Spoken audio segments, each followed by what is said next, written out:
madame, mademoiselle, monsieur, au Vidéorandia de la semaine du samedi 16 mai 2020, le numéro 20.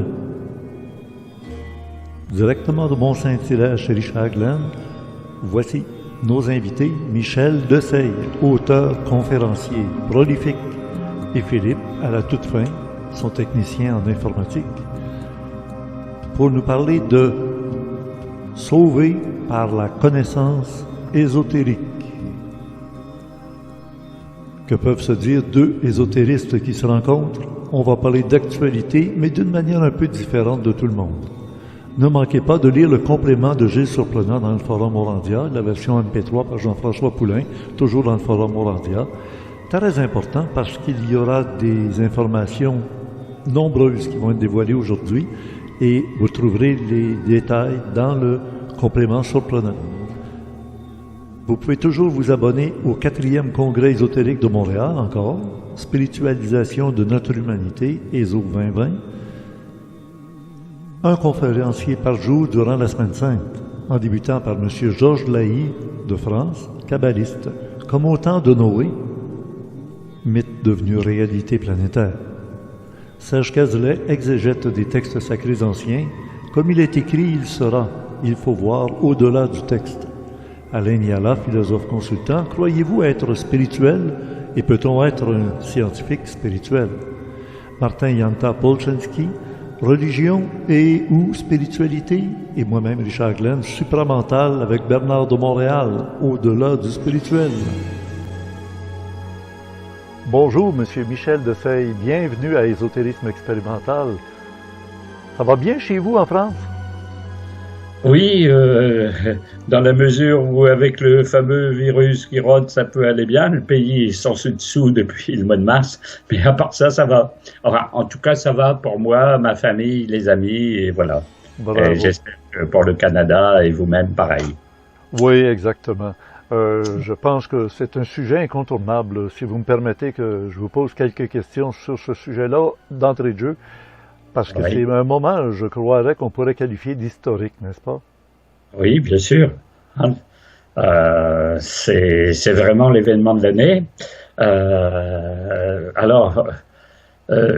Disons que l'événement est un petit peu difficile à interpréter, dans la mesure où il était plus ou moins prévu que l'année serait très, très, très, très difficile. Puisque moi, dans les activités que je fais tous les ans, je fais un aperçu prévisionnel de l'année en astrologie mondiale. Et dans l'aperçu que j'ai fait au mois de janvier, j'avais annoncé que l'année serait vraiment pas du tout comme les autres, absolument terrible, et qu'il y aurait beaucoup de difficultés pour le monde. Alors vous pouvez vous reporter puisque cette vidéoconférence a été mise sur mon site YouTube. Maintenant, j'avoue, comme énormément de prévisionnistes, d'astrologues, de numérologues et tout ce qui s'ensuit, que j'avais pas prévu le virus. Donc, en gros, j'avais vu une année vraiment exceptionnelle dans la difficulté. Oui. Mais pas forcément dû à un virus. Donc le virus a surpris tout le monde, tous les professionnels de la chose et même de l'ésotérisme. Et en effet, visiblement l'année est très particulière dans l'histoire et dans l'ésotérisme, bien entendu, vu ce qui se passe. C'est certain que ça a une signification symbolique très très très importante, quoi. Oui. J'oserais vous demander, et vous êtes libre d'y répondre ou de ne pas vous engager dans cette piste-là, mais il y a évidemment la notion de conspirationniste, d'alarmiste, de whistleblower, là, de lanceur d'alerte, qui nous laisse entendre que tout ça est un coup monté, qu'il y a en effet une grippe, comme à tous les ans il y a une grippe, et puis cette année on l'a amplifié et on met tout dans le coronavirus. Toutes les mortalités, que ce soit du cancer, d'emphysème pulmonaire, de crise cardiaque, c'est le virus, partout. Alors là, on a entendu dire que depuis longtemps, l'état profond, le deep state qu'on appelle, il préparait un grand coup pour prendre le contrôle de l'humanité, qu'on appellerait finalement le nouvel ordre mondial. Qu'est-ce que vous pensez de cette théorie? Alors, ça fait beaucoup de questions dans une seule. C'est très compliqué à y répondre, mais je vais répondre quand même. Alors bien sûr, moi je suis pas dans le secret des dieux pour savoir si le virus a été fabriqué de toutes pièces, pas fabriqué, sorti d'un laboratoire volontairement, involontairement. Qu'est-ce qui s'est passé en Chine, à Wuhan, etc., etc. Hein, donc, alors. Je tombe jamais non plus dans la théorie du complot.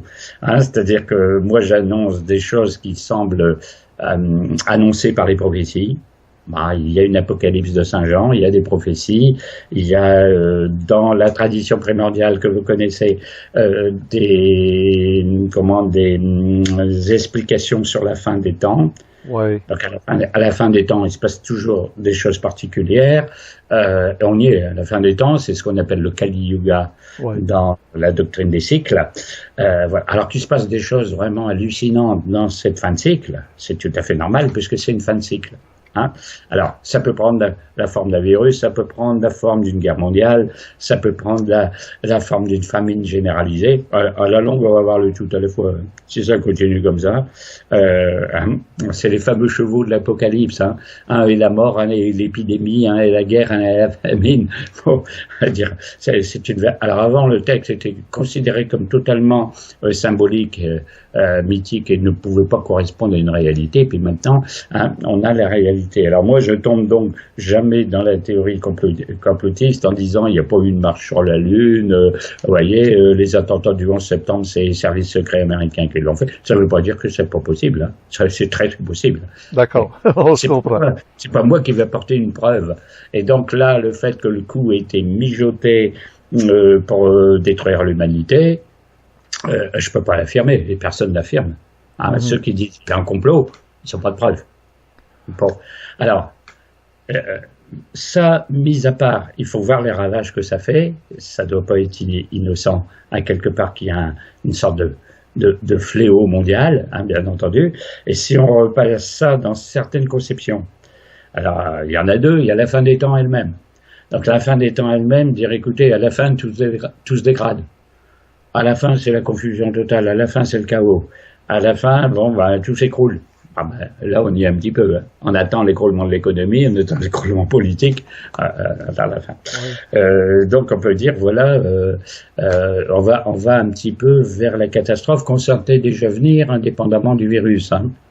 Parce que vu comment ça se dégrade depuis, moi ma date symbolique c'est 1999, depuis la fameuse grande éclipse de 1999, la période qui suit, c'est vraiment la marche à la fin, la marche à l'abîme, hein, comme on dit dans les prophéties. Hein. Alors donc ça peut prendre l'aspect d'un virus, l'aspect d'une guerre, l'aspect des modes sociales, l'aspect de ceci et cela. Alors, est-ce qu'il y a un complot proprement dit? Bon, c'est toujours possible. On n'aura sûrement jamais de preuve de ça. Hein. Même s'il y a plein de présomptions, on peut dire quand même que le virus, il va un peu trop vite à se développer. Il est quand même parti d'une façon fulgurante. Il a paralysé toute l'économie. Alors qu'il y a des tas de gens qui, hein, comme les révolutionnaires qui voulaient dire quand est-ce que ce système-là d'économie va être paralysé, ben là, il est un petit peu paralysé, vu que le virus fait le travail qu'un peu aurait fait tout le monde pour casser ce qu'on appelle le système de, comme vous disiez tout à l'heure, le nouvel ordre mondial. Alors, il y a quand même quelque chose de très curieux dans ce domaine. C'est pas moi qui l'ai inventé, c'est qu'il y aurait dans ce nouvel ordre mondial et les esprits, les entités qu'il y a derrière, l'idée d'éliminer une partie de l'humanité. L'idée de départ, c'est qu'il y a trop de monde. Il y a 7 milliards et demi d'humains, il y a trop de monde. Les ressources de la Terre sur 10, 20, 30 ans qui viennent ne suffiraient pas. Donc il faut, alors on a tout essayé, l'autorisation de l'avortement, l'autorisation de ceci, le contrôle des naissances en Chine, un enfant par famille, en Chine d'ailleurs, bon, voilà, et de dire qu'on pourrait supprimer au moins un tiers de l'humanité par certaines méthodes. Donc on pourrait, par attrition, empêcher la reproduction des humains en affectant les gonades des mâles. Voilà. Qui ne produirait plus de spermatozoïdes, et au bout de la ligne, d'une génération à l'autre, si ça diminue d'un tiers à chaque fois, c'est pas long que... Voilà, donc il y a eu cette idée-là. Alors Et là, le virus, on nous dit qu'il attaque les voies respiratoires. Par contre, à d'autres endroits, c'est le cœur, d'autres, c'est le système nerveux. Et on ajoute, et en sourdine, aussi le système reproducteur. Oui. Alors, c'est probablement un des outils pour, au lieu de lâcher des bombes atomiques qui détruisent tout, Oui. si c'est la surpopulation qui est le problème, ben, attaquons la reproduction, ils vont se reproduire de moins en moins, et finalement, on aura atteint le même objectif en une génération et demie à peu près. Oui, donc c'est un peu ça l'idée, non pas de moi, bien entendu, dites-vous, mais pas des esprits qui dirigent le monde, c'est l'on peut dire, hein, et que donc il y avait l'idée de généraliser planétairement l'avortement, l'idée de donner l'idée de contrôle des naissances, l'idée dans la propagande de faire que la sexualité c'est très très bien indépendamment de la procréation, et que tout allait dans le sens de réduction des naissances. Pour les limiter. Alors bien entendu, un virus éliminant un sacré nombre de personnes pouvait aller dans le même sens, mais enfin, vous remarquez quand même que ça élimine surtout une partie des personnes âgées et non pas les jeunes en âge de procréer, donc c'est un petit peu curieux. En effet, oui. Et d'ailleurs, c'est ceux qui coûtent le plus cher au système. Voilà. Ils sont rendus à leur pension, puis ils attendent de recevoir de l'argent tous les mois, et puis ils coûtent cher au point de vue médical, etc. Voilà, donc on a un petit peu cette idée-là. Donc forcément, si c'est ça le fond des choses, je veux dire que ça va dans le même sens. Donc là forcément, on aurait de l'alimentation pour les théories du complot en disant ils veulent réduire la population mondiale d'au moins un tiers. Alors imaginez, sur 7,5 milliards, ils font détruire deux. Alors on en est loin là avec les pertes occasionnées par le virus de 2 milliards. Mais bon, si la voie est enclenchée, hein, en additionnant toutes les choses, hein, c'est-à-dire l'avortement, la réduction des naissances, d'où au fait, bon, on va pas trop s'aventurer dans ce domaine-là, mais de dire qu'on va trouver que l'homosexualité, par exemple, est normale, est bonne comme ça, s'il y a des couples homosexuels, il n'y a pas de reproduction. Donc tout ira un petit peu dans le même sens pour cette fameuse bande au pouvoir. Mais si on revient à ce qu'on appelle la tradition primordiale, donc la tradition primordiale, indépendamment du virus, a une explication, c'est qu'il y a la doctrine des cycles, que vous connaissez par cœur depuis le temps. Les Manvantara dont vous voulez parler? Voilà, de l'ésotérisme, hein. Puisque la doctrine des cycles fait qu'on passe d'un âge d'or à un âge d'argent, à un âge de bronze à un âge de fer, et que l'âge de fer est absolument abominable, et que c'est la dissolution de tout ce qui a été fait d'avant, et que on rentre dans une phase de chaos. Vous avez à la fois la perturbation du climat, les catastrophes naturelles, le chamboulement social, la révolution, la guerre civile, etc. Donc à la fin, tout se résorbe dans une espèce de chaos général avant qu'il y ait une nouvelle ère d'installer. Et donc dans ce contexte-là, puisqu'on est ce qu'on appelle le Kali Yuga, l'âge de fer, l'âge noir, l'âge sombre, tout ce que vous voulez, enfin l'âge de la fin, FIN, et FIM peut-être aussi un peu, de dire que là, quand on en arrive là, ben tout est fini, l'ère est terminée. En fait, c'est un cycle. Ça devrait se terminer quand, dans combien de temps, d'après vous? Ah, alors ça, c'est la question qu'on me pose toujours. Ben oui, j'imagine, oui. Ah oui, quand est-ce que ça se termine? Alors, il n'y a pas vraiment de date précise. Hein, il n'y a jamais de date précise, parce qu'un chaos comme ça, et la fin, et tout se dissout, le système politique, le système économique, bah là, il a un sacré coup, le pauvre système économique avec 10% de croissance de moins, patati, les mœurs, alors là, complètement chamboulé, une classe politique complètement dépassée par les événements, et on dit oui, c'est bien beau, mais ça va durer combien d'années, un chaos pareil, et quand est-ce que ça va finir? Alors, dans les prophéties, il n'y a pas vraiment de date. Est-ce que vous voulez dire qu'on est rentré dans les temps eschatologiques? Absolument. Ah absolument. Oui. Pour moi, 1999. Oui. C'est-à-dire 1999 jusqu'à la fin, on est dans la phase finale du cycle, si on peut parler, comme pour le cancer, de phase finale. Oui. Avant, on sentait que ça déclinait, un petit peu moins de spiritualité, un petit peu plus de système totalitaire, un petit peu plus de contrôle, confusion dans les valeurs aussi, comme vous disiez tantôt, là, c'est ça.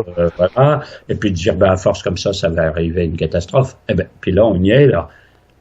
Moi, je dis toujours la fameuse grande éclipse de 1999 annoncée dans toutes les prophéties, allait annoncer la phase finale. Alors, quand est-ce que ça arrête définitivement? On ne sait pas.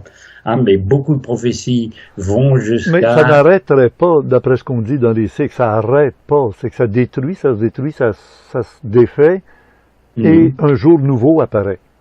Oui. Alors, c'est pas d'un coup sec, on n'allume pas la lumière d'un coup quand la journée arrive. Hein. C'est graduel. Il n'y a pas d'heure, il n'y a pas de jour. D'ailleurs, dans une prophétie, on vous dit, par exemple, le 25 décembre 2022, ça s'arrête. Hein, parce que quand on interroge le Christ sur la fin, ouais. Quand ils disent prier pour le royaume de Dieu, etc., il y a toujours un apôtre qui dit, mais Seigneur, quand est-ce que cela finira? Et ils disent, l'heure dernière, seul le Père la connaît. Donc le Christ qui est de la Sainte Trinité lui-même ne connaît pas. Après, c'est donc ce qu'on appelle le jour du jugement, le jour de Yahvé, le jour de la colère de Dieu. Alors, imaginez, c'est inconnu du Christ lui-même. Alors nous, bon. Mais vu la dégradation des temps, vu que depuis 1999, bon, on voit bien l'histoire depuis 1999, c'est infernal. Ah ouais. Vous avez les attentats du 11 septembre, vous avez la crise économique de 2009, vous avez les révolutions arabes, vous avez la Syrie, vous dites, mais le changement climatique, et vous dites, ben, où on va?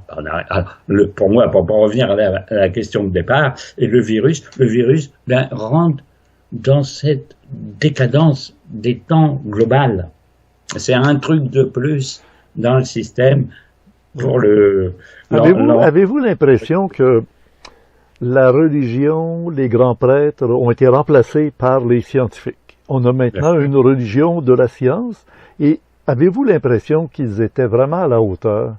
Il y a eu un tiraillement comme des schismes dans les scientifiques. Chez vous, à Marseille, le docteur Didier Raoult, tout de suite, il est arrivé avec l'hydroxychloroquine en disant « Prenez ça ». D'ailleurs, la Chine s'en est servi et ça fonctionne.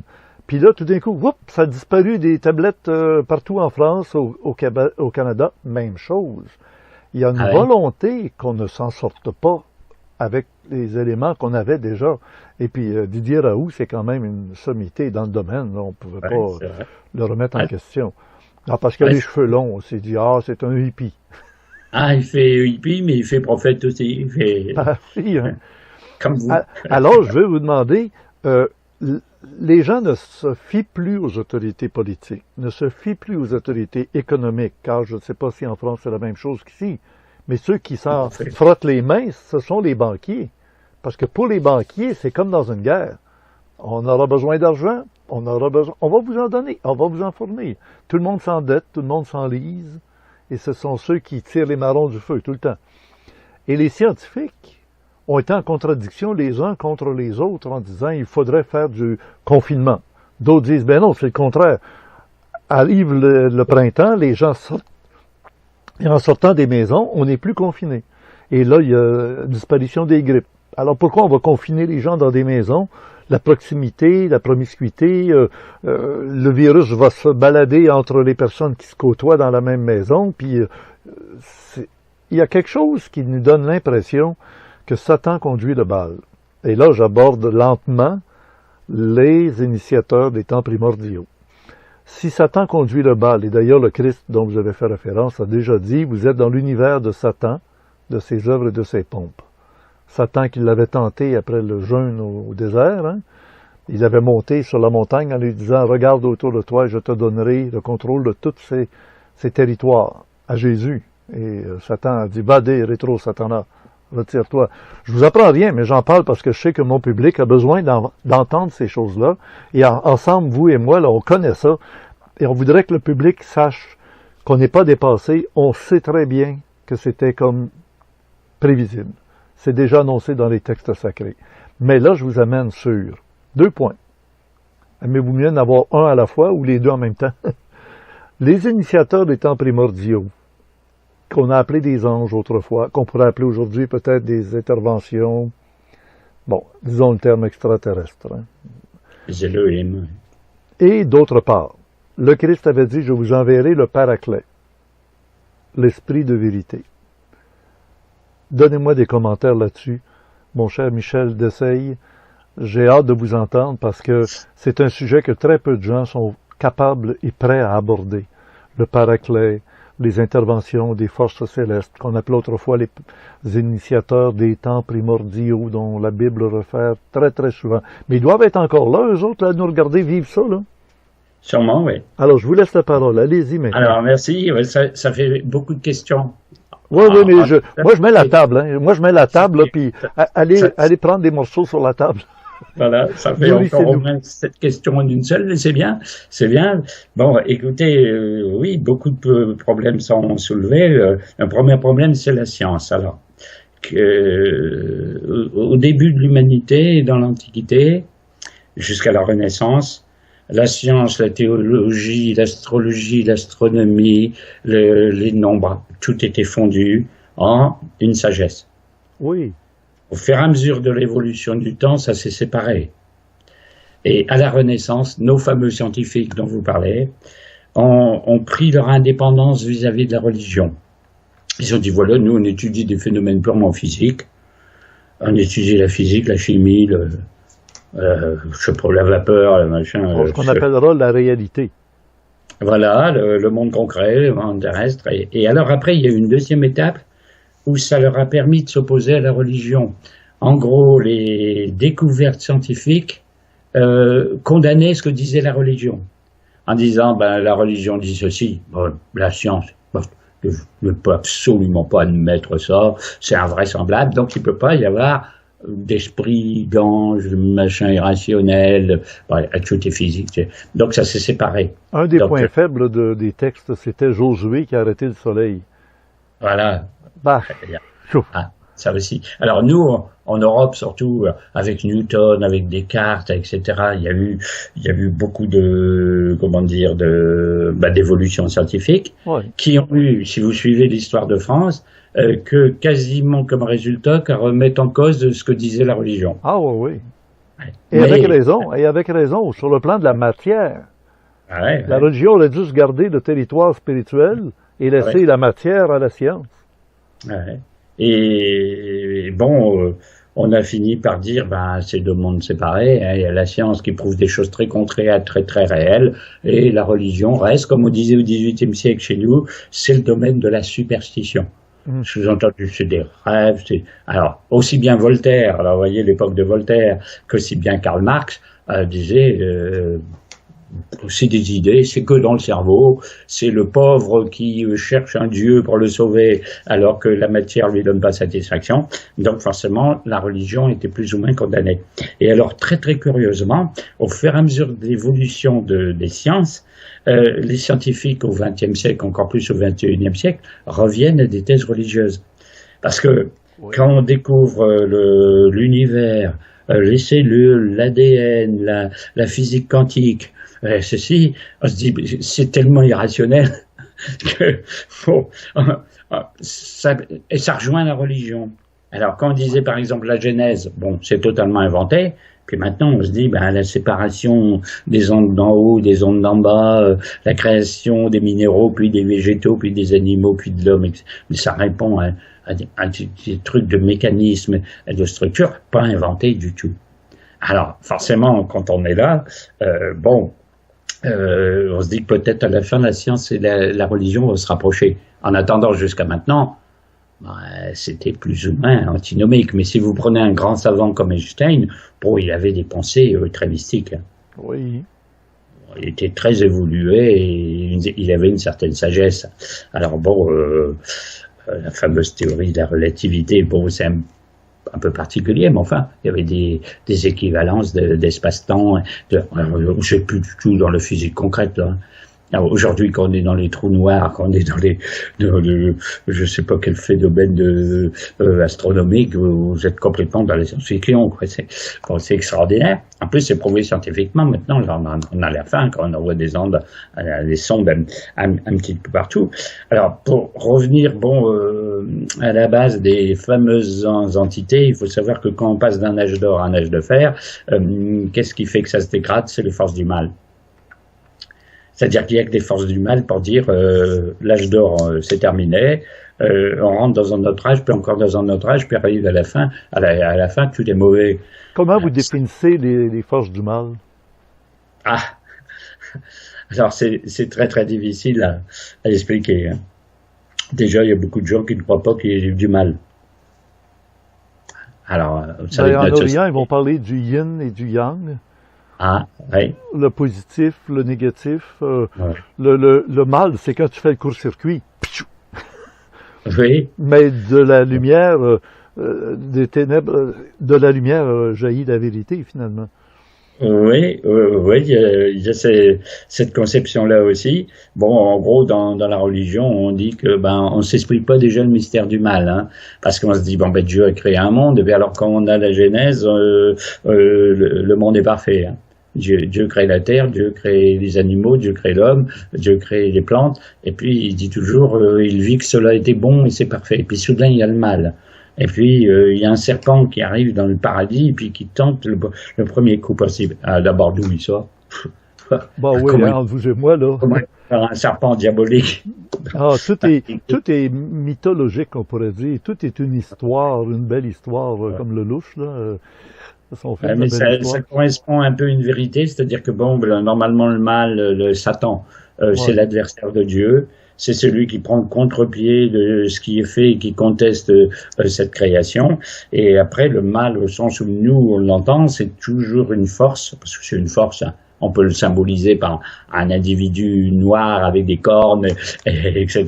Mais de dire, c'est une force négative qui, comme dans le yin-yang, fait la double polarité. Donc ça sera un jeu entre une polarité positive, négative, plus ou moins, avec toujours l'idée de faire une harmonie, plus ou moins difficile, hein, un jeu de bascule. Le yin-yang explique très très bien ça, mais dans l'histoire de la tradition primordiale, on a l'idée qu'au début tout était parfait, le bien dominé à 99% contre 1. Et puis, comme on passe de l'âge d'or, la fin du paradis terrestre, quand on dit Adam est chassé du paradis terrestre et il va dans un autre univers, c'est qu'il quitte l'âge d'or du paradis. Donc, il rentre dans un cycle, en fait, de déclin. Oui, parce qu'il a perdu le contact avec Dieu. Au paradis, il vivait avec Dieu. Dieu le chasse. Il s'en va à l'extérieur du paradis. Donc, il a perdu le paradis. Donc, on a bien un paradis perdu. Oui, oui. D'après le sens mythologique de la Bible elle-même. Hein. Et après, qu'est-ce qu'on fait? On fait que descendre. Et le mal pousse à la roue, de cycle en cycle. Ça dure des millénaires. Hein. Oui. Pour arriver à la fin où c'est lui qui règne. C'est-à-dire, on part d'un pôle positif, 99% contre 1, et à la fin, on arrive à un pôle négatif, 99% contre 1, dans l'autre sens. Hein, en gros, Dieu domine au départ avec un petit serpent qui essaie de se pointrer dans le paradis pour dire attention, je suis là, vous devriez faire ceci, Dieu vous ment, vous avez qu'à m'obéir, vous serez comme des dieux. D'ailleurs, il y a un peu la formule, vous avez qu'à me suivre, vous serez comme des dieux. Qu'à la fin, le principe du mal, appelons-le Satan pour notre religion, c'est lui qui domine. Puis le Dieu est réduit à trois fois rien. Encore, si je vous posais la question, qu'est-ce que Dieu? Alors là, on n'en finit plus, hein, c'est ça. Alors là, c'est trop compliqué. Regardez, Malraux, chez vous, a déjà déclaré le 21e siècle sera spirituel ou ne sera pas. On est dedans, là, le 21e siècle, et on commence à se demander, est-ce qu'on va en sortir vivant de ce 21e siècle où l'humanité va elle-même... Il faut espérer, hein. Donc si on récapitule un petit peu le schéma, les choses se dégradent, on voit bien, puisqu'on passe d'un âge d'or à un âge de fer. Le fer, c'est un vil métal qui roule, et qui est sale et qui est laid par rapport à l'or pur et inaltérable. Donc, on voit mais l'entropie, la dégradation, c'est une loi naturelle. Une dégradation que quand une force est lancée, bien chaque jour, elle perd un peu de sa force et de sa valeur. Donc c'est naturel. Donc tout ce qui se passe, la destruction finale est naturelle. La naissance, la vie, la mort qu'on va avoir de notre... Mais... Sauf qu'à l'échelle des civilisations, forcément, ça s'étale sur des millénaires. Et qu'un individu, il est tout neuf comme les bébés, et puis au bout d'un jour ou d'un an, il a vieilli, et puis après, il a 100 ans, il a archi-vieilli, donc Et puis alors une société c'est pareil, un système politique c'est pareil, voilà, puisque les civilisations meurent aussi, patati patata, et donc il y aura un cycle qui est finalement purement logique. Hein. Alors comment vous voyez venir de tout repos qu'on a à regarder les choses? Maintenant, on est devenus des spectateurs beaucoup plus que des acteurs à notre âge. On regarde ce qu'ils nous annoncent à la télévision, ce qui se déroule. Les jeunes, eux qui ont une nouvelle vie à vivre, qui avaient de l'espoir de vivre dans un monde meilleur, on souhaitait leur donner un monde meilleur. Moi, j'ai 2 garçons. Un des 2 a refusé d'avoir des enfants, disant « Je ne mettrai pas un enfant au monde, dans le monde que moi je lui parlais. » Je lui disais « On est dans le Kali Yuga, ça s'en va dans... » Puis là, on vit la forme de destruction rapide, là, et il dit « J'ai-tu bien fait de ne pas avoir d'enfants? » Puis mon deuxième, lui, il veut avoir des enfants, une bonne famille. Alors, il dit « Si on veut changer le monde dans lequel on est, ça nous prend des gens qui vont être vertueux, courageux, prêts à changer les choses. » Alors, nous 2, qu'est-ce que vous avez comme point de vue sur les années qui viennent? Comment pouvez-vous donner encore de l'espoir, le sourire que vous avez, de transmettre à des gens, tout en étant parfaitement conscient? C'est beau avoir de l'optimisme, mais il faut être réaliste. Oui. Alors, encore une fois, cher ami, vous posez une dizaine de questions dans une. Hein, c'est-à-dire qu'il y a cette dégradation des temps de l'âge d'or à l'âge de fer, puisqu'on arrive à la fin à l'inverse du début. Hein, au début, c'est totalement divin. À la fin, on pourrait dire c'est presque totalement satanique. Jamais un absolu, puisqu'on ne voit pas pourquoi Dieu n'existerait plus. Hein, du même chose. Hein, donc, il y a cette dégradation. Mais bon, dans notre religion, puisqu'on est de religion chrétienne, il y a aussi l'idée que le mal veut perdre les âmes. C'est-à-dire non, parce que cette dégradation cyclique fait un peu une sorte de mécanisme.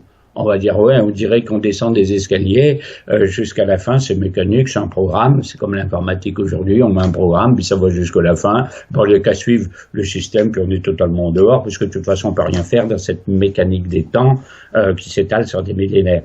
Mais dans la conception un peu plus compliquée que ça, hein, c'est que forcément l'image du diable dans les religions, c'est toujours de tout pervertir. Il faut toujours mettre tout sans dessous, toujours faire que les choses soient... bon, forcément, ne passe qu'au mal. Donc, quand il y a quelque chose de bon, il faut que ça devienne mauvais.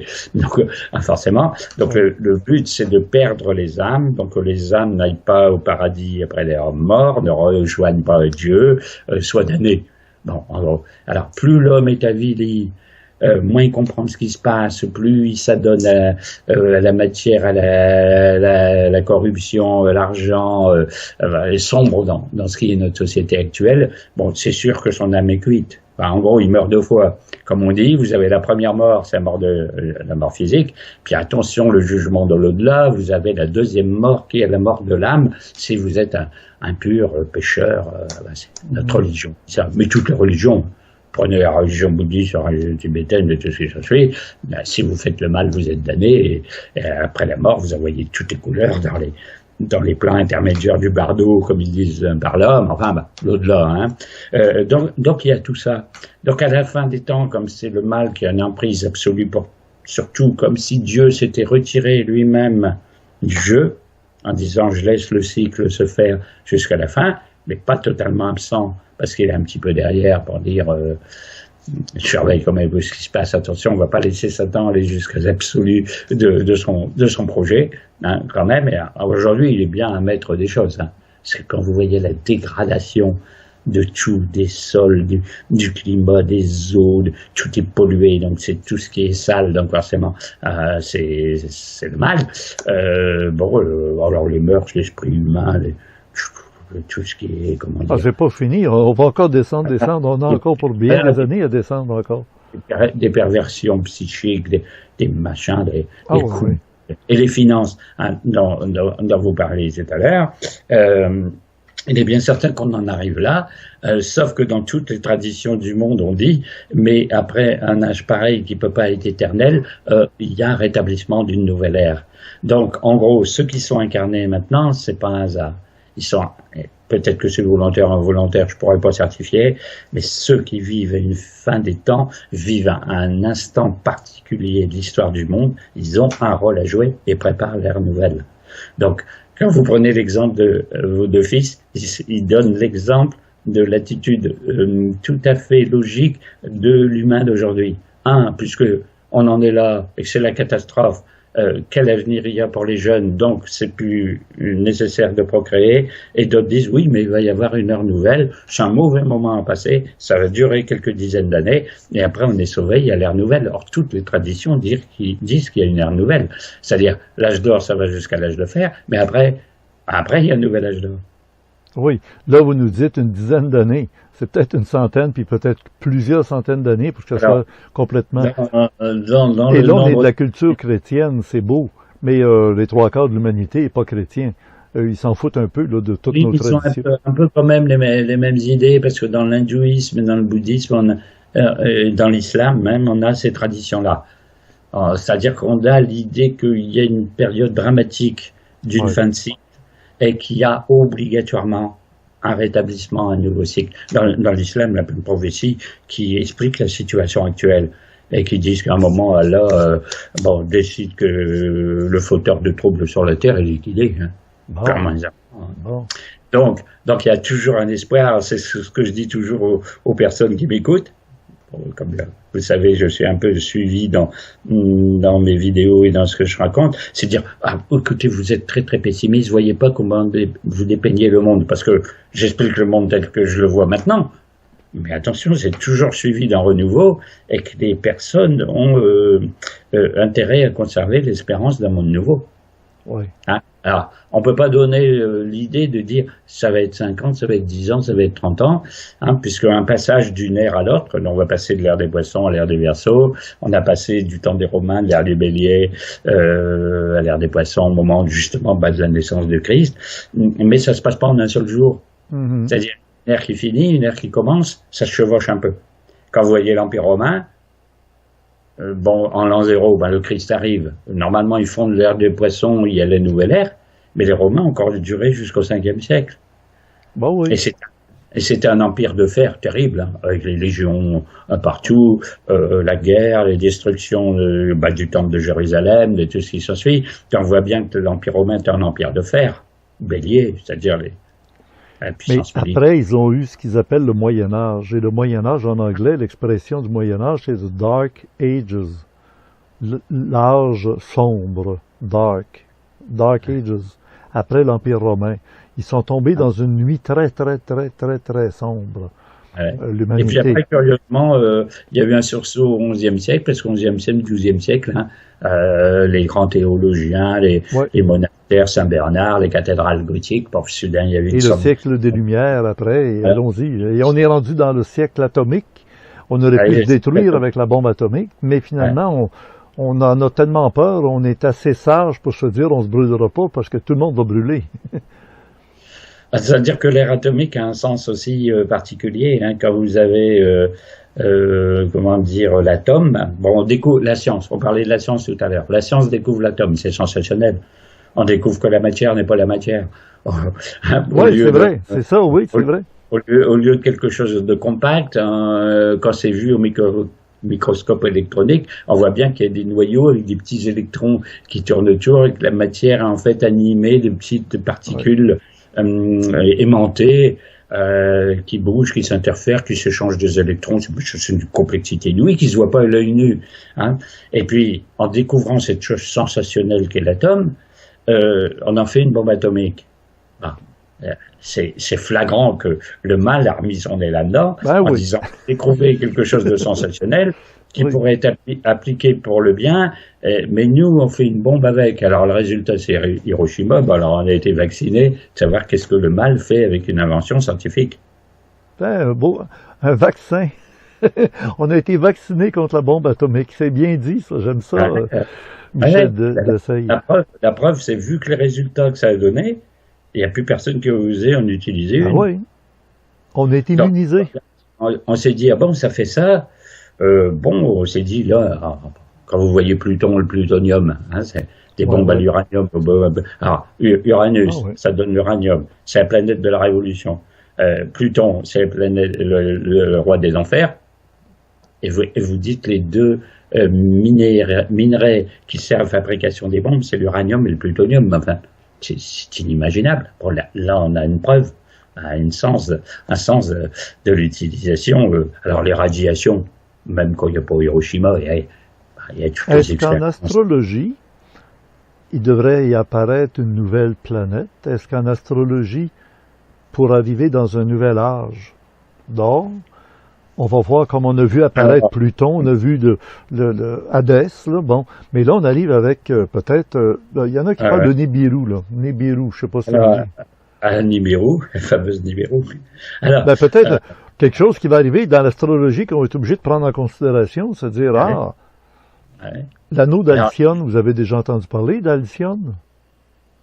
Oui, vaguement. Oui, l'anneau d'Alcyone. On est à tourner autour de... Le Soleil tourne lui aussi autour d'une étoile dans la galaxie. Oui. Alors là, ce sont des questions très intéressantes aussi, puisque la découverte des planètes au-delà de Saturne, qui sont invisibles à l'œil nu, parce que jusqu'à Saturne, on peut voir Saturne à l'œil nu dans le ciel. Donc c'est pour ça que l'astrologie traditionnelle va jusqu'à Saturne. Après, on a trouvé Uranus. Enfin, nos astronomes ont trouvé Uranus, qui existait depuis toujours. Ben oui. Bon, mais le moment où on en prend conscience, c'est là que ça affecte. Comme en physique quantique, on dit souvent que l'observateur dérange l'opération. L'expérience est dérangée par l'observateur. S'il n'y a pas d'observateur, ça ne se passe pas pareil. Vous avez entendu ça, hein? Donc c'était quelque chose de très très particulier, parce que quand on a découvert, les astronomes d'une certaine époque ont découvert Uranus, on l'a découvert, ça existait depuis toujours. C'était juste avant la Révolution. Alors, quand Uranus a été trouvé, je crois, en 1781, dans ces eaux-là, on était juste avant la Révolution, et on qualifie Uranus de planète révolutionnaire. Bon. Quand on a découvert Neptune, c'était en 1846, c'était juste avant l'avènement de la doctrine socialiste. Et Neptune est censé être la planète du socialisme. Et puis après, quand on a découvert Pluton, c'était en 1930. Et en 1930, on était juste avant les forces des ténèbres, le nazisme, le fascisme, le système soviétique, etc. Et on s'est dit, puisque maintenant on est en fonction d'une arrivée d'une nouvelle ère, est-ce qu'il y aura encore une nouvelle planète? Alors on dit qu'au-delà de Pluton, il y a une nouvelle, pas nouvelle, mais il y a une planète qui gravite, parce que on voit des anomalies dans le cycle de Pluton qui montrent qu'obligatoirement il y a une planète derrière. Alors je sais plus comment l'ont appelé certains. Donc forcément, plus nos télescopes et plus nos sondes vont plus loin, peuvent découvrir qu'au-delà de Pluton, il y a encore d'autres planètes, peut-être deux. Elles ont un sens, un symbolisme, donc elles vont jouer pour ceci. Alors quant à Nibiru, alors là c'est encore un truc très particulier. C'est une planète qu'on a trouvée écrite dans des tablettes sumériennes.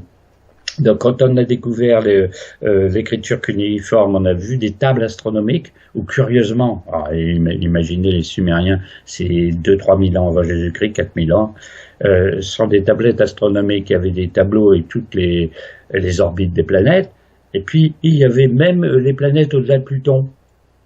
C'est-à-dire, il y avait le cycle d'Uranus, le cycle de Pluton, combien d'années de météorite du Soleil, alors qu'à cette époque-là, on était censé connaître les planètes que jusqu'au-delà de Saturne, parce qu'à l'œil nu, on les voit pas. On s'est dit, tiens, une curiosité astronomique hors norme. Et puis, alors, ces Sumériens parlent d'une planète mystérieuse qui est Nibiru, qui a une ellipse, une orbite très elliptique, très allongée, un peu comme une baguette de pain, donc qui coupe un peu tout le système solaire, et qui va tellement loin au-delà de Pluton qu'elle met 36 000 ans à faire son orbite autour du Soleil. Et alors là, on dit, c'est éloigné à un certain moment, et maintenant on revient, donc elle devrait réapparaître. Un jour, elle réapparaîtra, forcément, il y a une nouvelle ère, parce que vu le cycle de la planète, très particulier, 36 000 ans, c'est Et les Sumériens disaient qu'elle était habitée, qu'elle était autonome totalement, et que sur cette planète avec pas les Néphilim, ils les appellent les Anunnaki, Ah oui, ouais. qui, en revenant, ils vont mettre de l'ordre ici sur la planète Terre. Ouais. Comment Alors, vous vous sentez devant toutes ces connaissances, Michel donc, Deseille? merci, mais la thèse en question veut que, ces Anunnaki qui étaient sur cette planète, quand on est passé assez proche du Soleil dans son circuit, hein, très allongé, comme ils étaient très près du Soleil, sont venus sur la Terre, ont éduqué, enseigné, formé la peuplade primitive qu'ils ont découverte sur cette planète Terre à un moment. Oui. Et puis, bien sûr, comme il y a une orbite, et puis repart, puis reviennent, de revoir 36 000 ans après, qu'est-ce qu'on est devenu. Et alors, curieusement, notre humanité, qui a des millions et des millions d'années, 1 million ou 2, on dit maintenant pour les anciens primitifs, hommes primitifs, mais l'Homo sapiens, lui, a 30-40 000 ans. Donc l'Homo sapiens, la dernière mouture d'homme très perfectionné, eh bien, aurait l'âge du passage de cette planète Nibiru auprès de notre planète, dont certains ont conclu, ces Anunnaki ont transformé une peuplade primitive en Homo sapiens en modifiant les ADN. Oui. Donc ça, une thèse tient plus ou moins, ça se tient plus. En gros, il y a une explication, même si on n'a pas tellement de preuves, parce qu'il faut croire qu'il y a cette planète, que pour l'instant les astronomes de l'astronomie officielle n'ont pas encore bien détecté, et qu'il y avait des humains, des êtres dessus qui seraient descendus sur Terre et auraient... J'ai reçu Zecharia Sitchin sur mon émission à plusieurs reprises à l'époque où il était vivant. Zecharia Sitchin, c'est celui qui a... Zecharia Sitchin, oui, je connais très bien. Oui. Je le connais par ses livres. Oui, moi je le connais personnellement, je l'ai rencontré, il est venu ici chez moi pendant des semaines. C'est pas la peine que je vous raconte. Pardon? C'est pas la peine que je vous le raconte, vous connaissez par cœur tout ça. Et mon public l'a rencontré, bien sûr. Mais il y a une question qui sous-tend toute notre rencontre aujourd'hui, Michel Deseille. Avec toutes les connaissances que vous avez, à toutes les connaissances qui sont à la portée maintenant de tout le monde. On nous disait dans les textes un jour, tout sera su de tout le monde. On n'a pas besoin de chercher bien gros, là. Avec Internet, on a le pédigree de tout le monde, on connaît tout ce qu'on veut savoir. On disait même dans des textes anciens, même les petits-enfants auront la connaissance. Oui, bien sûr. C'est ce qui se passe. Et sauront tout ce qui doit arriver grâce à des calculs. Là, je fais référence au Sefer HaZohar, chez les Juifs. Bon. Alors là, c'est une question qui est à la portée de votre compétence. En dehors d'être un lecteur, d'être un érudit, d'être un spectateur de télévision, d'Internet, de tout, le public d'aujourd'hui, y a-t-il quelque chose que vous pouvez nous enseigner que vous avez personnellement et qui n'est pas nécessairement dans aucun livre ni sur Internet et qui peut être la chose essentielle à enseigner à notre nouvelle génération? Parce que si le Christ a passé, si d'autres, dans d'autres religions, ont aussi leurs messagers, oui, sûr. Pourquoi ne pas retourner à la source? Plus on va s'évader dans des recherches par des télescopes, par des microscopes électroniques, pour comprendre ce qui nous entoure, alors qu'on échappe à l'essentiel, c'est qui sommes-nous soi-même. Ils attendent juste ça. Parce que je vous pose la question, si vous savez qu'ils existent, ces initiateurs, les temps primordiaux, ils sont toujours là. Qu'attend-on pour entrer en contact avec eux? Mais c'est pas par des radiotélescopes. Non. Dites-moi la recette. Alors, peut-être vous connaissez la réponse vous-même depuis le temps que vous étudiez Oui, toutes mais ces moi, questions. Si vous moi, avez, j'attends d'entendre si, des gens que je mais respecte et je si, vous et respecte au si plus vous haut avez point. connu personnellement Zakaria Sitchin qui a étudié, lui, dans les tablettes sumériennes, ce que je viens de vous raconter, puisque moi, je l'ai lu dans ses livres. Donc, en Oui, fait, oui, j'ai oui. rien inventé, puisque j'ai lu dans ses livres ce qu'il dit. Donc, ce que je vous rapporte sur Nibiru, moi, je l'ai lu Oui, dans oui, mais ça, Zakaria. c'est toutes des choses qui viennent de l'extérieur de Michel Desailles. Ça, c'est tout du matériel qui est J'entends. extérieur à Michel Desailles. Ouais, alors Mais bon, là, moi, ce que je veux savoir, c'est... j'ai compris votre question, merci. Mais je précisais ça pour dire que bon, il y a un savoir qui vient quand même de quelque part. Il y a Oh des oui. chercheurs, des érudits qui ont sorti quelque chose. Hein. Mais plus on Mais en apprend, plus on s'en va dans le trou. Il y a quelque chose qui marche pas, là. Plus on devient savant, ouais, plus on s'en va dans le trou. Alors, ouais. qu'est-ce qu'il faut faire? Attention, il y a deux niveaux. Hein.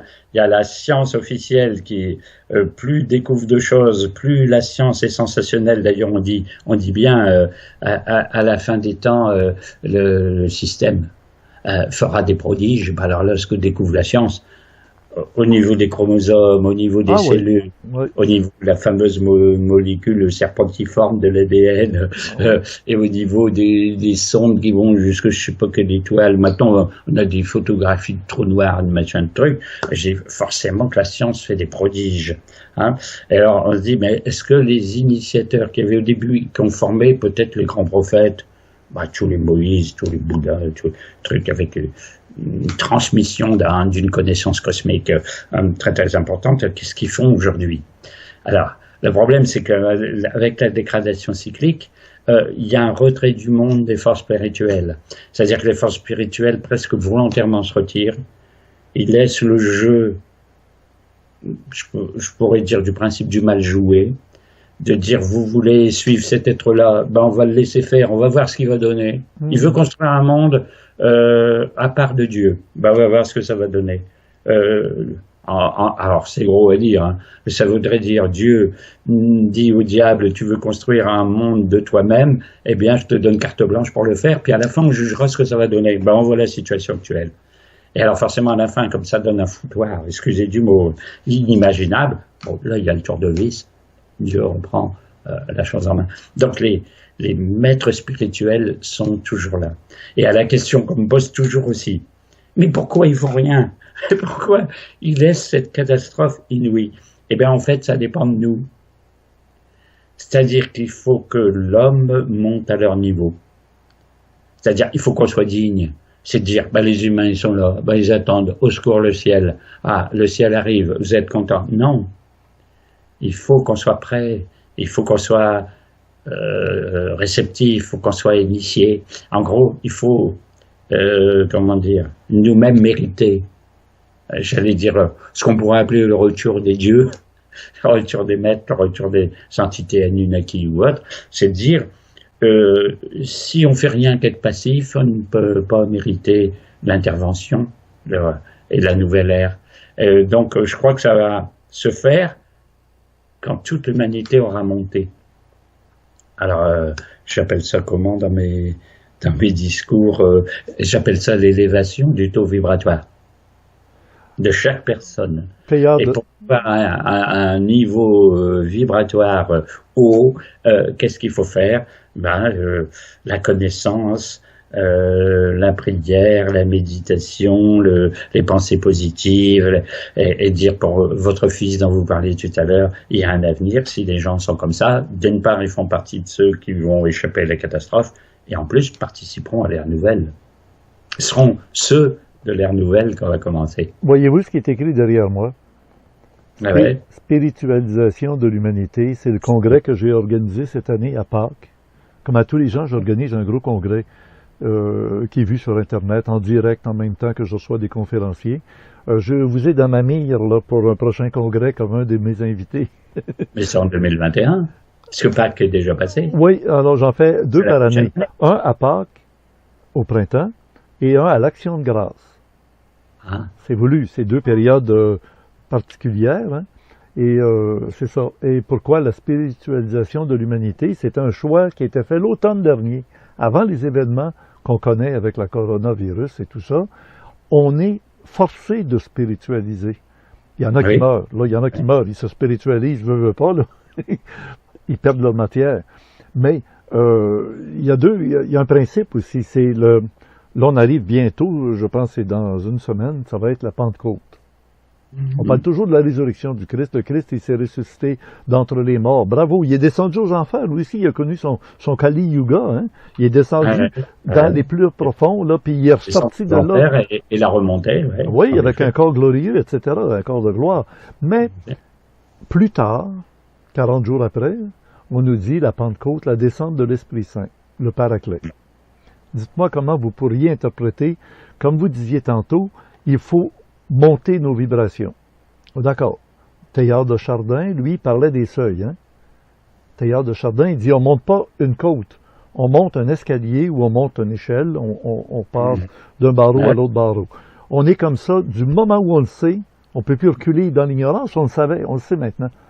Mais avant, on était ignorant, le jour où on le sait, notre réalité n'est plus la même. On le sait, on le sait. Oui. Qu'est-ce qui va provoquer cette montée? On appelle dans certains textes l'Esprit Saint, le Paraclet. Qu'est-ce que vous avez à nous commenter là-dessus? L'Esprit Saint. Alors ça, c'est une question difficile, hein, parce que je reviens un peu à ce que je disais avant. On peut se brancher sur, j'allais dire, la longueur d'onde. Hein. C'est une façon de parler de ce Paraclet. Forcément, c'est une énergie. Il intervient. Ils l'ont aussi sur le chakra coronal. Voilà. Donc, ils étaient là tous les 12 et la femme était au milieu d'eux. Marie était au milieu d'eux.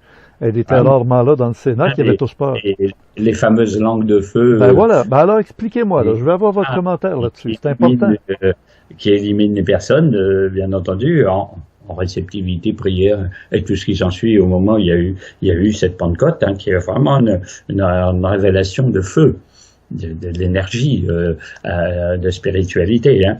Alors, dans les prophéties, justement, on dit à la fin des temps, Dieu enverra le Saint-Esprit. Voilà. Paraclet, parce que Paraclet, c'est Saint-Esprit. Quand vous avez les prophètes de l'Ancien Testament, ils vous disent bien, et à la fin, alors oui. Dieu en deux choses, hein, enfin deux personnes, deux choses, c'est un gros mot, hein, envoie le prophète Élie et envoie le Paraclet. Alors, si l'humanité, avec le prophète Élie et le Paraclet, s'en tire pas, ça serait dommage. Bon, pourquoi Élie? Parce que Élie, c'est l'un des plus grands prophètes qui est monté au ciel sans mourir. C'est-à-dire a été revu aux cieux de son vivant. Donc forcément, c'est un être exceptionnel que Dieu renvoie dans la période d'Apocalypse, qui veut dire révélation de la fin. Hein. Et le Paraclet, parce que le Saint-Esprit doit, bien sûr, éveiller toutes les consciences. Alors, le tout, c'est quand ces personnes-là viennent, enfin, personnes, je sais pas si on peut les appeler personnes, hein. Mais bon, entités supérieures ou autres, eh bien, c'est les humains qui ont progressé, qui réussissent à interconnecter la vibration. C'est-à-dire se mettre en interconnexion. Oui, mais ça a l'air que ça leur est envoyé. C'est pas eux qui ont travaillé pour y arriver. C'est envoyé, donc c'est Dieu qui décide, je vous envoie le Paraclet, c'est pas nous qui disons qu'est-ce que je voudrais bien que le Paraclet arrive, c'est un don. Oui, ben, c'est le don des dons, c'est celui qui porte tous les dons. Et voilà. Donc là c'est un don pour eux. Alors, que peuvent faire les humains? Les humains qui sont en état de recevoir, reçoivent, puis les autres qui ont tout nié, qui ne veulent pas entendre parler d'esprit comme de tout le reste, forcément, eux restent dans les ténèbres, et ça c'est flagrant que c'est un critère de sélection. C'est-à-dire le Paraclet arrive, rayonne, donne une vibration particulière, on est dedans ou on est à côté. Et c'est pour ça qu'il faut, comme on dit, être prêt. Soyez prêts, parce que comme le Christ le dit lui-même dans l'Apocalypse, en gros, maintenez votre lampe allumée, veillez, soyez prêts à toute éventualité de ce qui va arriver. Pour ce jour-là. Oui, c'est vrai. Donc, je pense qu'on peut interpréter ça comme ça, que donc plus on a soit une initiation, parce qu'on a eu la chance d'avoir une initiation, soit qu'on est spirituellement éveillé, même sans avoir adhéré à un ordre initiatique, à un moment on doit avoir l'état d'esprit qui permet d'être en relation avec ce Saint-Esprit quand il va apparaître. S'il n'est pas déjà là, en train de diffuser déjà tout un tas d'énergie, hein, parce qu'on voit bien que c'est tellement en train de changer. et qui a des énergies positives Alors, quand même. vous, comment vous vous préparez à cet événement ou à un événement possible? Parce qu'on nous dit dans d'autres prophéties, alors que tout semblera perdu. Hein, vous vous souvenez la fameuse phrase? Alors que tout semblera perdu, comme les apôtres qui étaient dans le Cénacle, tous renfermés, il avait peur de se montrer, il avait peur d'être reconnu. Ah, tu étais avec lui, ah, puis on l'a crucifié, puis toi, tu faisais partie de son groupe, puis tout ça. Ils sont restés renfermés là. Marie, elle vivait à l'extérieur, elle est revenue, puis c'est quand elle était au milieu d'eux qu'à un moment donné, c'est arrivé d'un coup sec. Alors, on va vivre un moment où on va être confiné dans un cénacle à la maison. Ah oui. Et probablement, il va arriver. Le virus nous confine. Oui, oui, et on a peur de sortir. Parce que, et le paraclet va nous frapper. Mais, dites-moi, quelle est la... Ah, bon, Michel Desailles, je vous pose la question. Avez-vous déjà eu une expérience transcendantale, extatique? Nous aurons la réponse à cette question très importante la semaine prochaine. Vous voyez cette semaine sauvée par la connaissance ésotérique. À ce Vidéorandia numéro 20, la semaine prochaine, le numéro 21, sauvé par l'expérience ésotérique, avec M. Alain Niala, notre invité, philosophe, consultant très connu ici au Québec. C'est un rendez-vous aussi dans le Club Créé, réservé aux abonnés du Club Créé de la salle du mois de mai. Eh oui, on pourrait parler des heures comme ça, mais je crois que là, il va falloir arrêter. Oui, sinon, oui. Michel Desailles. Sinon, vous avez mon mail, hein, Michel _Desailles, mon nom Desailles, @orange.fr. Il n'y a rien de plus simple pour que vos fidèles me joignent pour avoir le livre. Entre autres, et vous retrouvez aussi sur YouTube. Vous avez beaucoup de vidéos sur YouTube. 80. Ah, monsieur, c'est bon. Ah oui. Il y en a, à peu près 80. Ouais. De 2h à 2h30 chacune.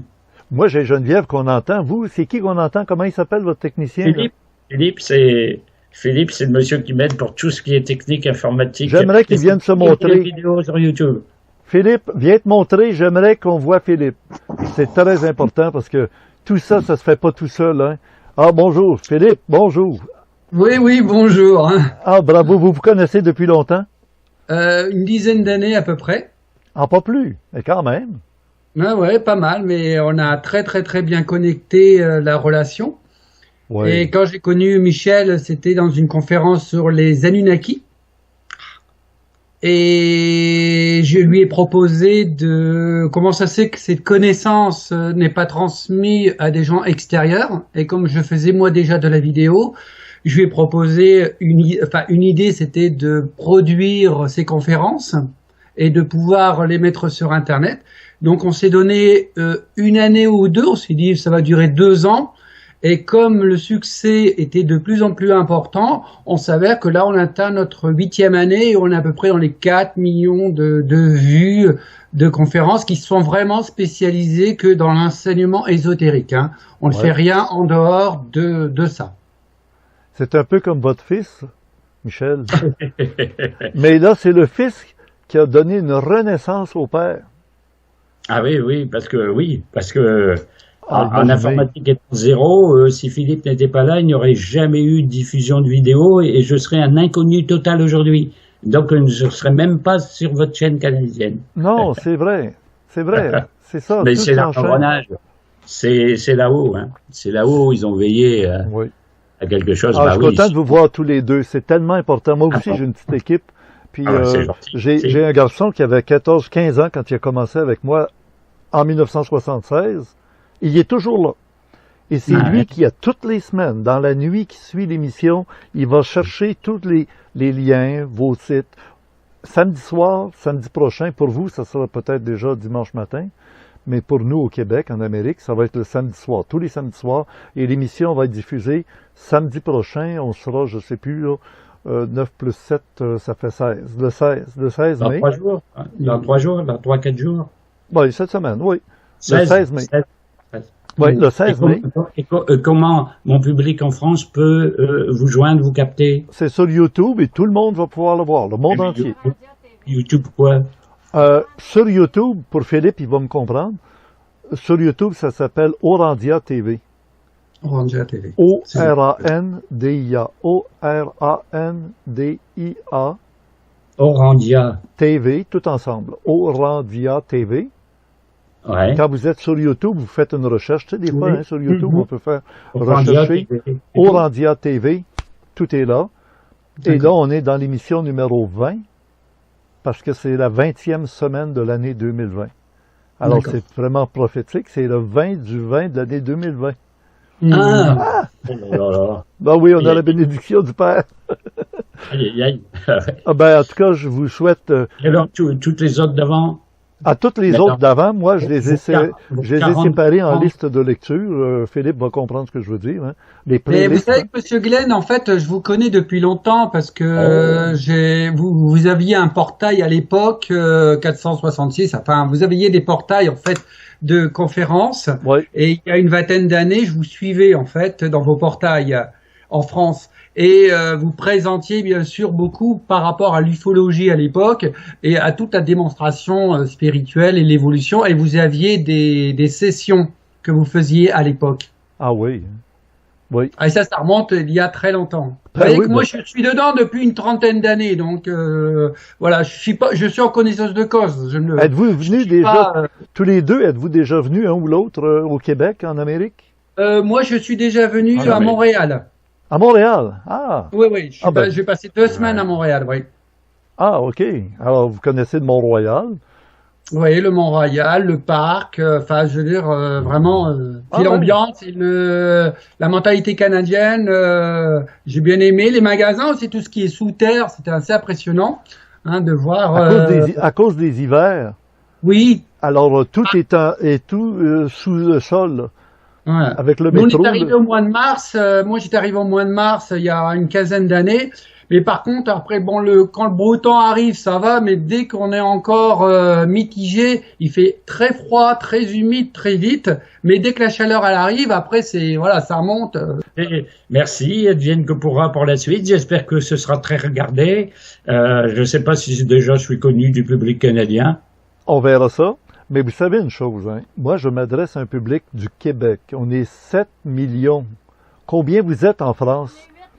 Ouais, 7 millions, 8 En millions. France, 65 millions de Français. 65 millions, mais bon, il n'y en a pas beaucoup qui suivent des trucs ésotériques. Hein. Non, j'ai remarqué ça. Moi, j'étais sur l'émission de Bob à tous les mois. J'avais ma chronique Ah, chez Bob. Bob. Et Oui, puis, Bob. on a abandonné parce que finalement, d'abord, les gens disent que je parle pas un bon français. On me comprend pas bien. Ah Ben bon? oui. Ils disent, ils parlent à la québécois. Ben oui, mais je parle pas comme ça, justement. Oh, c'est dommage. C'est bête. Oui, ben là, j'ai arrêté. Et j'ai autant de monde que j'en avais quand j'étais sur la télévision française, sur le site de Bob. Mais chez vous, c'est 10 fois plus. Alors, quand moi, j'en ai 3000 ici, ben, j'en aurais 30 000 si j'étais diffusé en France. Ah, ouais. d'accord. On l'est diffusé, mais c'est que le public a comme un côté chauvin. Hein? On reste chacun dans notre territoire. Ouais, il y a encore des efforts à faire là pour diffuser plus largement. Hein. J'avais peur que vous alliez dire de mondialiser la planète. Non, Le mais nouvel ordre mondial s'en vient. interconnexion, parce qu'il serait bon que les personnes puissent aller sur votre site et puis découvrir. Ben, ça sera à vous d'en faire la promotion chez vous. Moi, je vais faire la promotion chez moi de votre site, de vos vidéos, c'est sûr. Ah ouais, bah ouais. Mais Ouais, parce que si vous vous branchez sur mon site, les gens vont avoir accès à 80 conférences. ouais, ben votre site, Philippe, dis-moi, c'est quoi le site? Comment En fait, il faut taper tout simplement sur YouTube Michel Deseille et vous avez toutes les conférences. Ben voilà. Alors, c'était un bonheur de parler avec vous deux de France et surtout avec vous, Monsieur Michel Deseille. Vous savez, au Québec, on fait ce signe-là. Vous savez ce que c'est? Ça vient de Star Trek. Star Trek, ça veut dire rêver, ouais. Ah ouais. Live long and prosper. Vivez encore longtemps et prospérez. Live long and prosper. Tous les deux. Ok, merci. Bravo. Ben, Alors, vous savez, C'est toute votre équipe, hein? Philippe est avec vous, Michel? Oui, oui. Dieu le Père et Dieu le Fils. Oh là là, c'est trop. Et le Saint-Esprit, c'est tout le travail qui a été fait. 80 vidéos disponibles sur YouTube.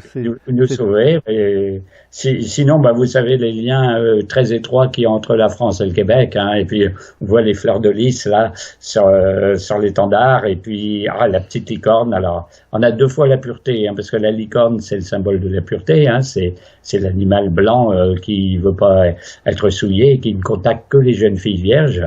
Et la fleur de lys, c'est la fleur blanche de la pureté aussi. Donc alors bravo le Québec. Hein. Et puis on va être très heureux d'avoir participé pour la première fois sur une chaîne canadienne et en espérant que le public sera très satisfait de mon intervention et pourra suivre donc sur ma propre chaîne les 80 conférences actuellement disponibles. Et vous semez à tout vent parce que à partir de mon site au Québec qui est très écouté par plein d'autres médias, vous allez sûrement avoir des invitations pour participer à des émissions de radio ou d'autres. Pourquoi pas, hein? Il faut. Oui. Si, toujours prêt à intervenir hein, pour diffuser la connaissance, comme je dis toujours. Hein. C'est beau. Alors, Michel, Philippe. Merci beaucoup. Merci du travail que vous avez fait depuis tant d'années. C'est merveilleux. Allez, à la prochaine fois. Au revoir. Au revoir. Merci beaucoup. Au revoir, Philippe. Au revoir, Michel. Au revoir. Au revoir. Et merci à Geneviève aussi, parce qu'elle est votre technicienne. Et de l'autre côté, elle. Elle dit ça me fait plaisir. Au revoir. Bien. C'est les techniciens qui parlent entre eux. Oui, c'est ça, c'est un langage entre vous, vous le méritez aussi. Ouais. Bye. Bien, Au revoir. Bien, bonjour à Geneviève. Allez, une autre fois. Merci beaucoup.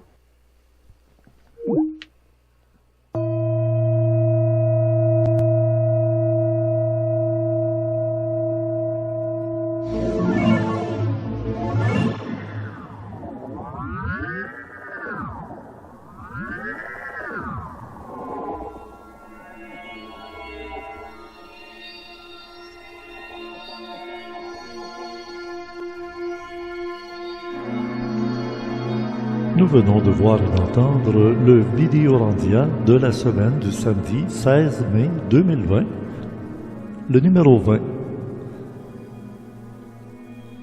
Directement de Mont-Saint-Hilaire chez Richard Glenn, conception et animation et montage Richard Glenn, notre invité Michel Deseille et son copain Philippe, technicien en informatique. Alors la semaine prochaine, c'est un rendez-vous encore avec Michel Deseille qui va nous répondre à la question « Sauvé par la connaissance, mais a-t-il vécu une expérience transpersonnelle, extatique ?» Ne manquez pas de lire le complément surprenant, définitivement indispensable à la rencontre d'aujourd'hui pour avoir le complément d'information sur tout ce qu'on a abordé comme sujet. À la supervision technique, Emmanuel, Stéphane et Donald, à la régie, Spirale. Il est encore temps de voir le 4e congrès ésotérique de Montréal, l'évolution cosmique de l'humanité, spiritualisation de notre humanité à ESO 2020, dans ce congrès qui a duré finalement 5 jours. Un invité par jour durant la semaine sainte. Georges Laï, kabbaliste, comme au temps de Noé, un mythe devenu réalité planétaire. Serge Cazelet, exégète des textes sacrés anciens, comme il est écrit, il sera. Il faut voir au-delà du texte. Alain Niala, philosophe consultant, notre invité de la semaine prochaine. Croyez-vous être spirituel? Peut-on être un scientifique spirituel? Martin Yantapochenski, de l'Université à la retraite, religion et spiritualité. Et moi-même, Richard Glenn, avec Bernard de Montréal. Spiritualité? Non. Supramental. Et c'est un rendez-vous la semaine prochaine avec Alain Niala pour aborder l'expérience, le côté expérientiel. Expérientiel, nouveau terme pour parler de ceux qui vivent une expérience dont ils sont les seuls témoins, sans autre preuve finalement que leur témoignage. Et on entendra la réponse de M. Deseille si lui-même a vécu des expériences de nature expérientielle, contact avec des extraterrestres, des anges ou des défunts, ou même avoir vécu des expériences mystiques, extatiques. Tel sera notre sujet principal de la semaine prochaine, la fin de semaine de la Pentecôte. il y aura aussi la version réservée aux abonnés du Club créé avec Alain Niala pour la salle du mois de mai, salle 2020-05. Et voici maintenant nos suggestions. Bonne semaine.